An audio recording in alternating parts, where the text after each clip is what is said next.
જય Shri Krishna everyone, welcome back to R channel. તો આજે અમે પહોંચી ગયા હતા હેર કટ કરાવવા.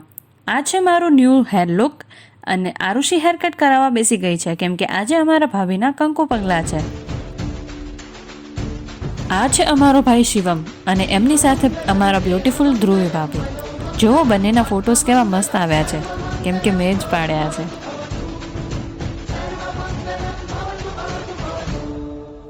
અને ભાભીના વેલકમ માટે અમે બધા ફેમિલી મેમ્બર્સે મળીને આ ડેકોરેશન કર્યું છે. કમેન્ટમાં કહેતા જજો કેવું લાગ્યું.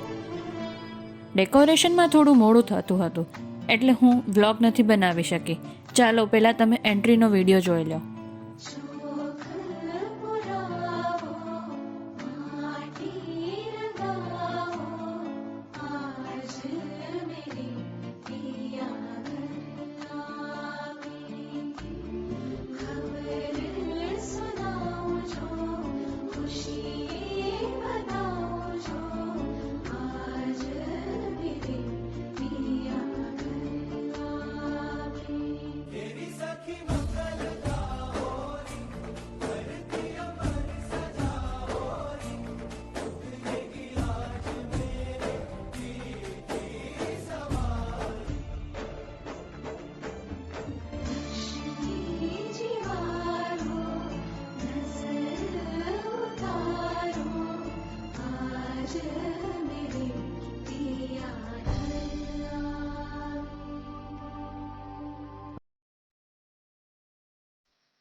તો હવે મને બહુ તરસ લાગી હતી તો આરુષી મારા માટે કોલ્ડ ડ્રિંક લાવી.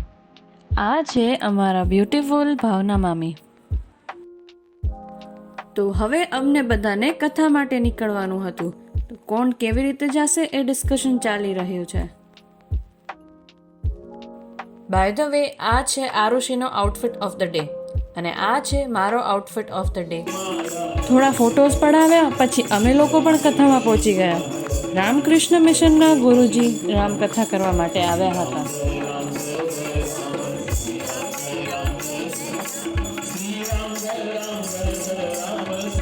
સ્વામી વિવેકાનંદજીની બુકમાંથી થોડી લાઇન્સ રીડ કરવાની હતી તો અમે લોકોએ એ પણ રીડ કરી. પ્રાર્થના માટે નિયત સમયે ફાજલ રાખવો જોઈએ.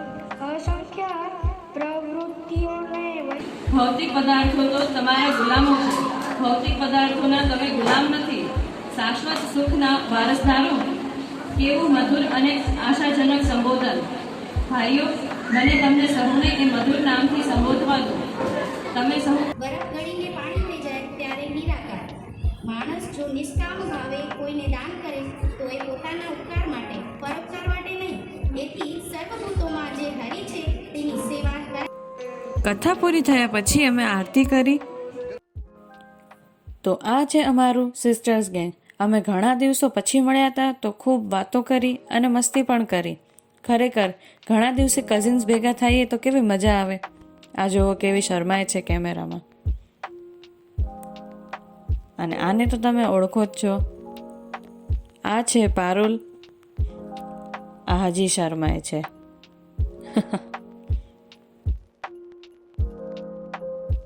The next day. Rainy season is back. अभी तो 3:30 ही बजे, 3:45 हो रहे हैं. फिर भी लाइट चालू करके बैठना पड़ रहा है, इतना अंधेरा हो गया है. વરસાદ એવો મસ્ત આવતો હતો. આને જુઓ કેવો એન્જોય કરે છે. મને તો નાહવા જવાનું મન થતું હતું. હવે અહીંયા સુધી પહોંચી જ ગયા છો તો વિડીયોને લાઈક કરતા જજો અને ચેનલને સબસ્ક્રાઈબ કરજો.